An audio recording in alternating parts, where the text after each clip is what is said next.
A painful story of an 18-year-old schoolgirl pregnant. She revealed the truth about the deceitful old millionaire. The sterile scent of antiseptic filled the small clinic, mingling with the faint hum of fluorescent lights overhead. The room was cold, but Emily felt hot, as if her skin were burning from the inside out. She sat stiffly on the examination table, her fingers clenched together so tightly that her nails dug into her palms. The white walls around her felt too bright, too suffocating. Across from her, the doctor, a middle-aged woman with kind eyes, sighed softly, setting the medical report down on her desk. "Emily, congratulations. You're 6 weeks pregnant." The words slammed into her like a freight train. For a moment, she couldn't breathe. Her vision blurred, her ears rang. She must have heard wrong.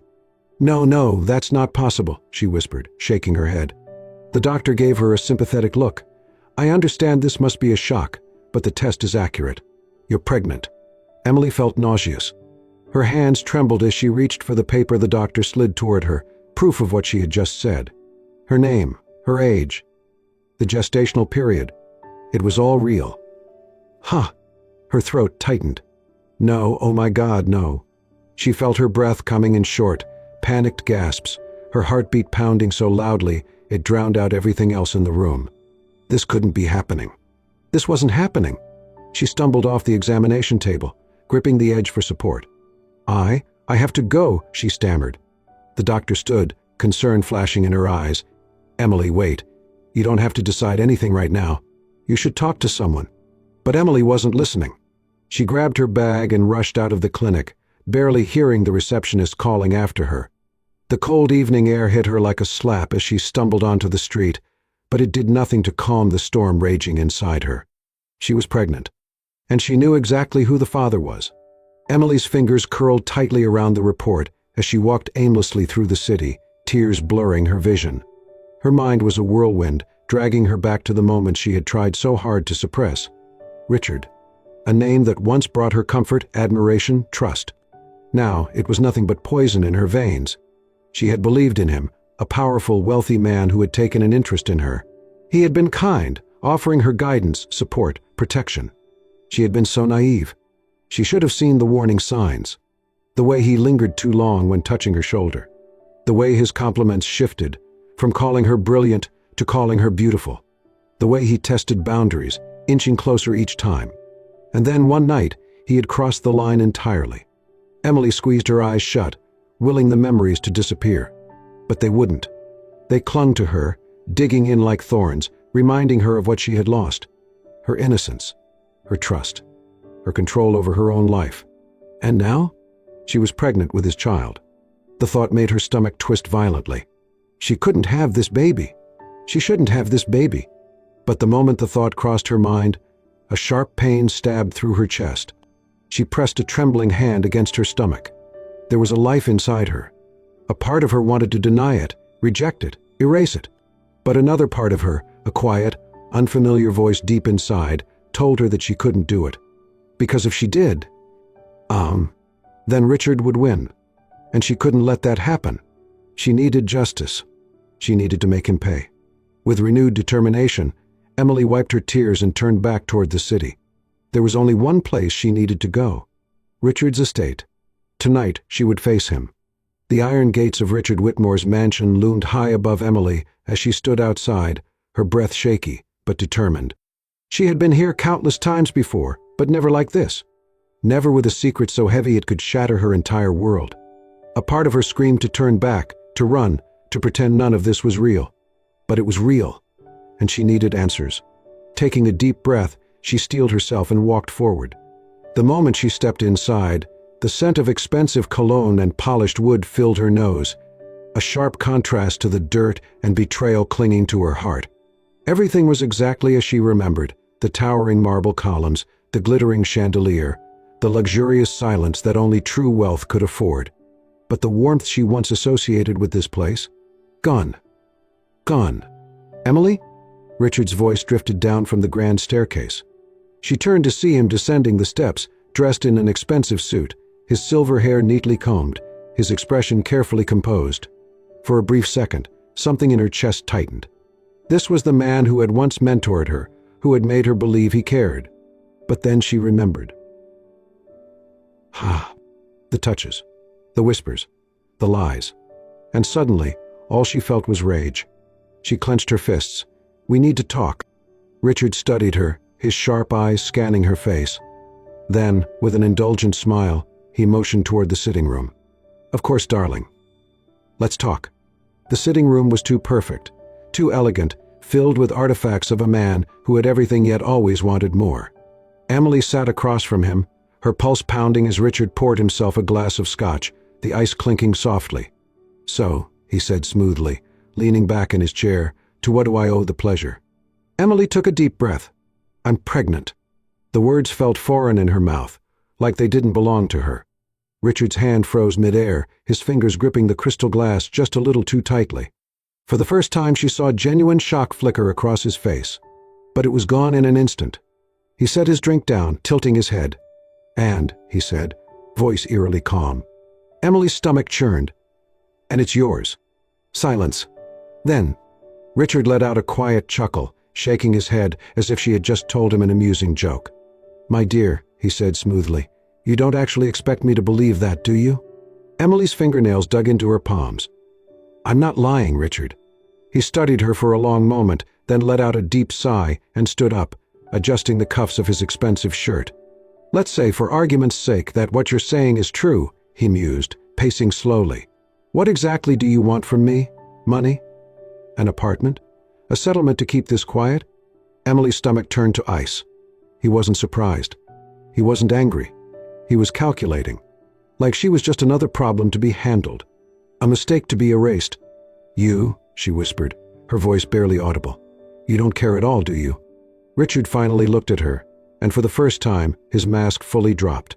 His once warm expression turned cold, indifferent, cruel. "Emily," he said, voice devoid of emotion, "I never cared for you the way you imagined." Her breath hitched. He took a slow step forward, looking down at her. "You were fun," he continued, his lips curling into a mocking smile. "Young, beautiful, naive." Emily felt like the ground had vanished beneath her. Every moment she had spent trusting him, every time she had thought he was someone good, it had all been a lie. You used me," she choked out. Richard gave her a casual shrug, as if it didn't matter. "As I said," he murmured, taking a sip of his scotch, "you were fun. But you're not special." Tears burned behind her eyes, but she refused to let them fall. She had come here looking for justice, for responsibility, for answers. Instead, she found the ugly truth. And now, she knew exactly what she had to do. Because Richard Whitmore might think he could walk away from this. But she would make sure he never could. The night air was cold and heavy as Emily walked home, her mind racing, her body trembling, not from the chill, but from betrayal. Richard had thrown her away like she was nothing, like she was just a game he had won and discarded. But she still had one place left, her mother. Despite everything, Emily clung to the hope that her mother would understand, that she would see her daughter in pain and offer comfort. Because if she didn't, Emily had no one. The moment she stepped inside, the scent of cheap coffee and fading perfume filled her nose, a scent that had always felt safe before.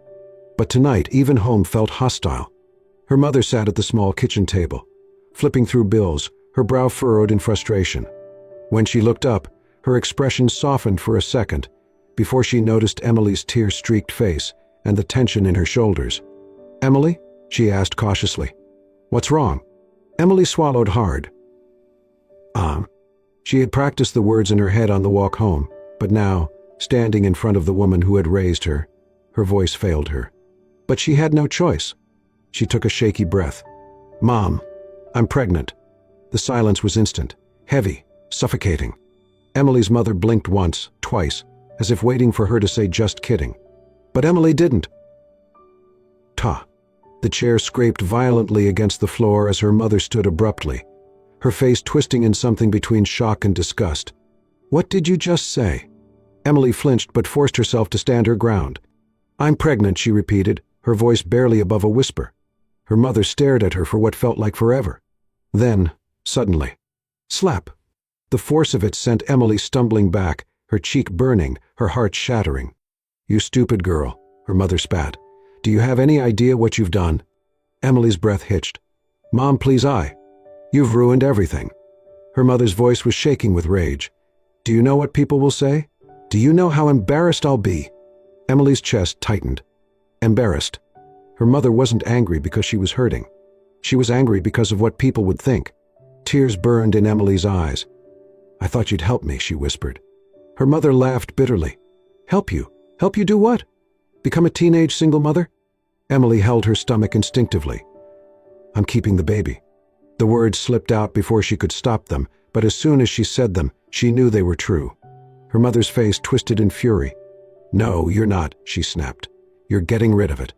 Emily's hands shook, but she shook her head firmly. "No. No."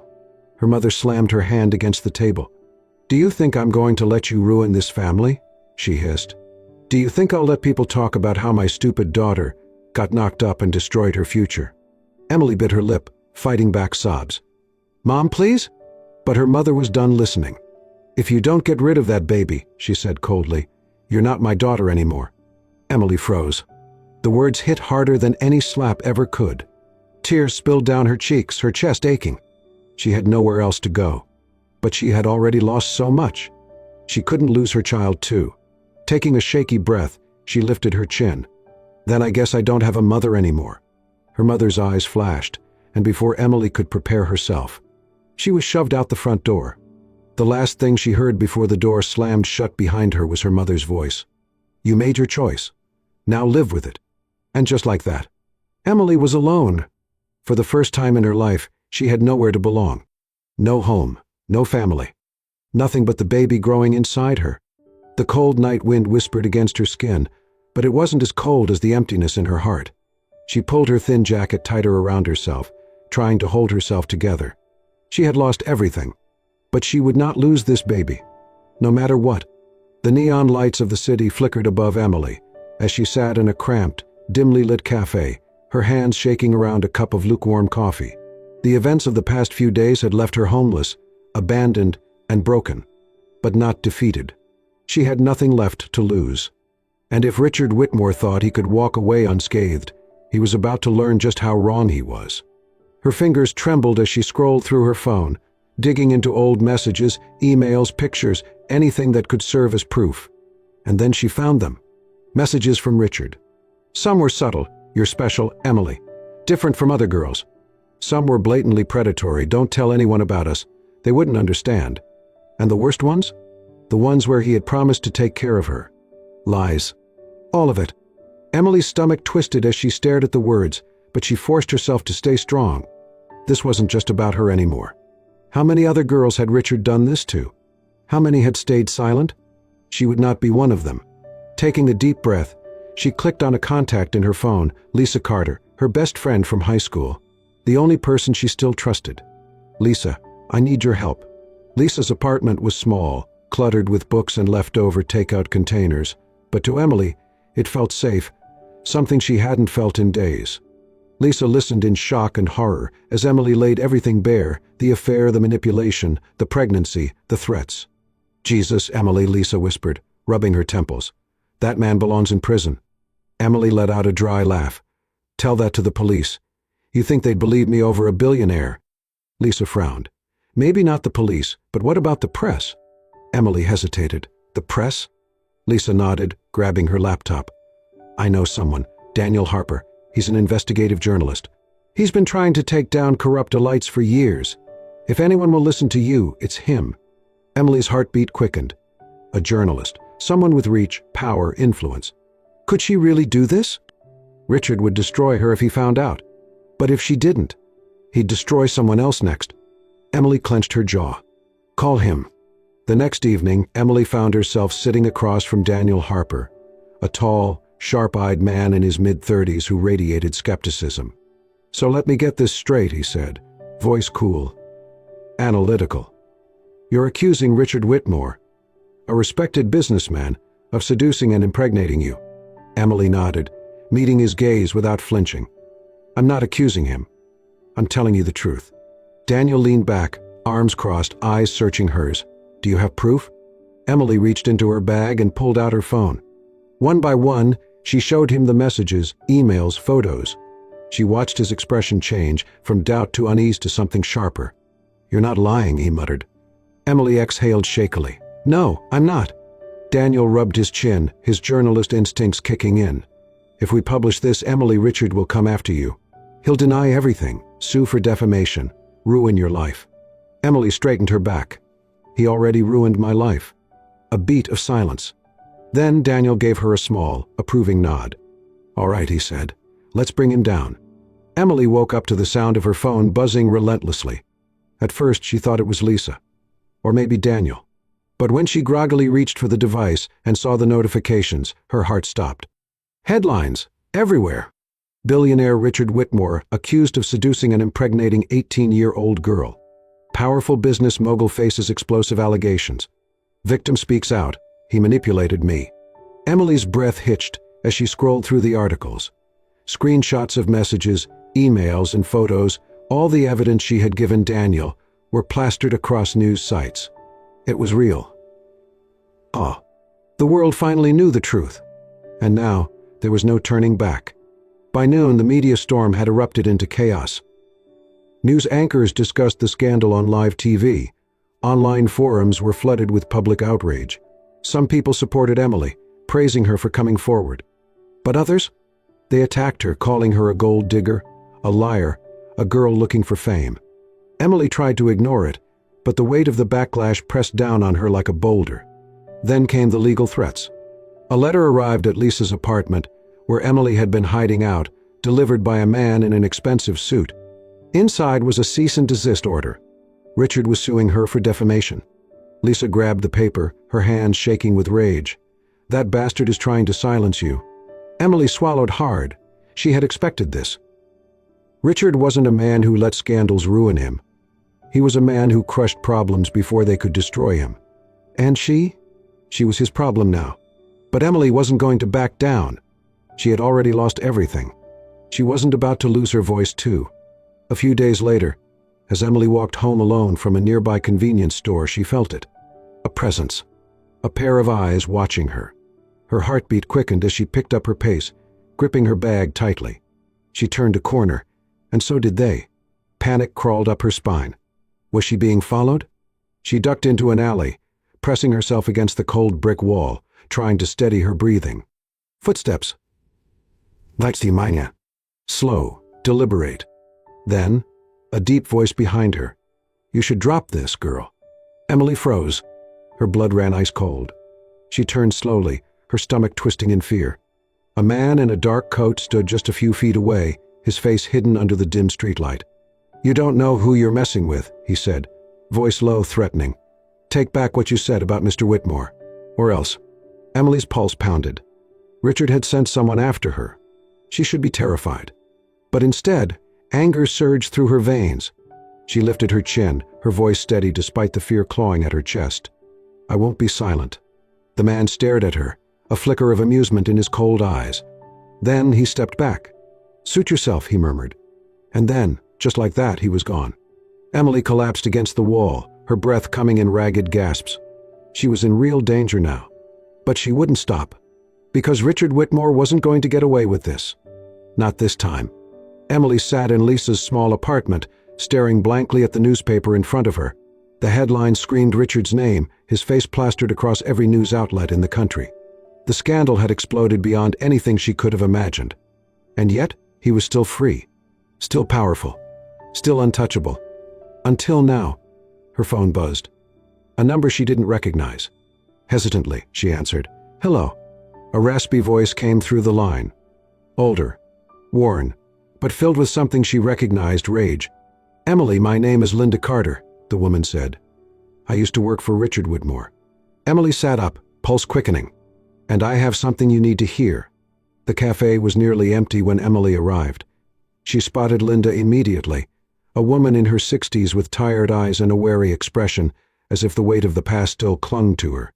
As soon as Emily sat down, Linda slid a folder across the table. Inside were pictures, emails, records. Emily's stomach turned. Because she wasn't the only one. Linda let out a shaky breath. I was his assistant for over 20 years. I saw things, Emily. I covered up things. Girls like you. So many of them. Emily's fingers clenched around the papers. And you never said anything? Linda's gaze darkened with guilt.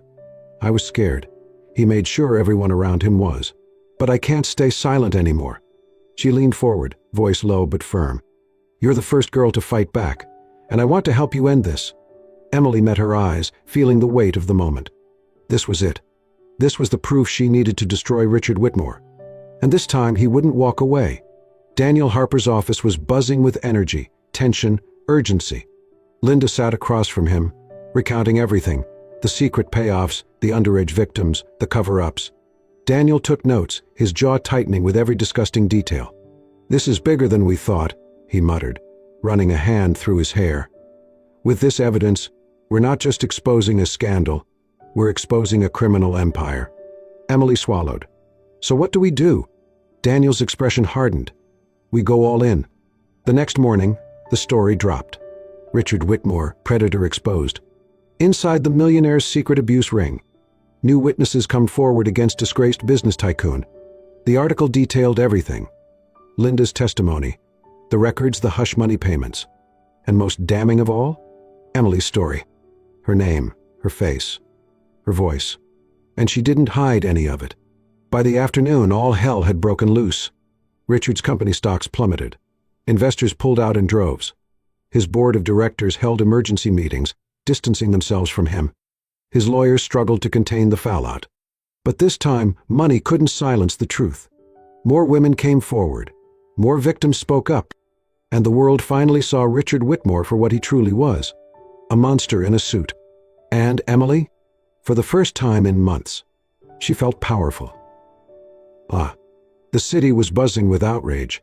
Every news outlet, every social media platform, every major talk show was covering the Richard Whitmore scandal. But this time, it wasn't just a media frenzy. This time, the law was coming for him. Emily sat in Lisa's apartment, the television playing in the background. The news anchor's voice rang through the small space. "Breaking news. Billionaire Richard Whitmore has officially been arrested following multiple allegations of abuse, fraud, and coercion. Authorities confirmed that a formal investigation has uncovered evidence supporting claims from several victims." Emily's hands shook as she gripped the cup of tea Lisa had made for her. It was real. The man who had ruined her life, who had thought he was untouchable, was finally behind bars. Lisa, sitting beside her, let out a low whistle. "Damn, never thought I'd see the day." Emily exhaled shakily. "Me neither." A small part of her had feared this moment would never come. That Richard would use his money, his lawyers, his connections to escape justice once again. But not this time. Not with the world watching. And for the first time in months, she could breathe again. The headlines continued for weeks. Whitmore's fall from grace. The end of a tyrant. From powerful tycoon to disgraced prisoner. Victim speaks out. I refuse to be silenced. Emily's name was everywhere. Some people hailed her as a hero, praising her for speaking out. Others still doubted her, saying she was after money, that she had ruined a man's legacy. But none of it mattered, because Richard was gone, and for the first time he wasn't controlling her life anymore. But as the world moved on, Emily was left with a new reality. She was alone. With a baby on the way. No home, no family. Only the life inside her. And that life? It was the only thing keeping her going. She placed a protective hand over her stomach, her heart aching with both fear and love. She had won the battle, but her fight wasn't over yet. The days after Richard's arrest were a blur. Emily had spent months fighting, surviving, exposing the truth, but now, as the world moved on, she was left to face an uncertain future. She had no home, no money, and with her belly growing bigger every day, no way to support herself. She was exhausted, but she refused to give up. And then, one day, hope arrived in the most unexpected way. Emily sat in a rundown coffee shop, counting the few dollars she had left, when her phone buzzed with an unknown number. Hesitant, she answered. "Hello, is this Emily Carter?" "Yes," she said warily. "My name is Sarah Thompson. I work for the Phoenix Foundation. We're a non-profit organization that helps women in crisis. We heard your story, and we want to help." Emily's heart skipped a beat. She had spent so long fighting alone, struggling just to survive. And now, someone was offering her a way forward. Tears burned behind her eyes as she whispered, "Are you serious?" "Absolutely. Let's meet and talk about how we can support you." For the first time in what felt like forever, Emily felt something she thought she had lost completely. Hope. With the foundation's help, Emily was given a safe place to stay, a small, cozy apartment in a women's shelter. She was offered therapy, support groups, and most importantly, a job. She started working as an assistant at a legal advocacy center, helping other women who had been victims of abuse and exploitation. And for the first time in months, she woke up every morning with purpose. She wasn't just surviving anymore. She was living. She was healing. And she was preparing to become a mother. The night her baby arrived was a stormy one. Pain rippled through her as she clutched the hospital bed, tears mixing with sweat as she brought her child into the world. And then, a cry. Loud, strong, the sound of life. The nurse gently placed a tiny, wrinkled, perfect baby in her arms. Emily stared down at her son, her heart overflowing.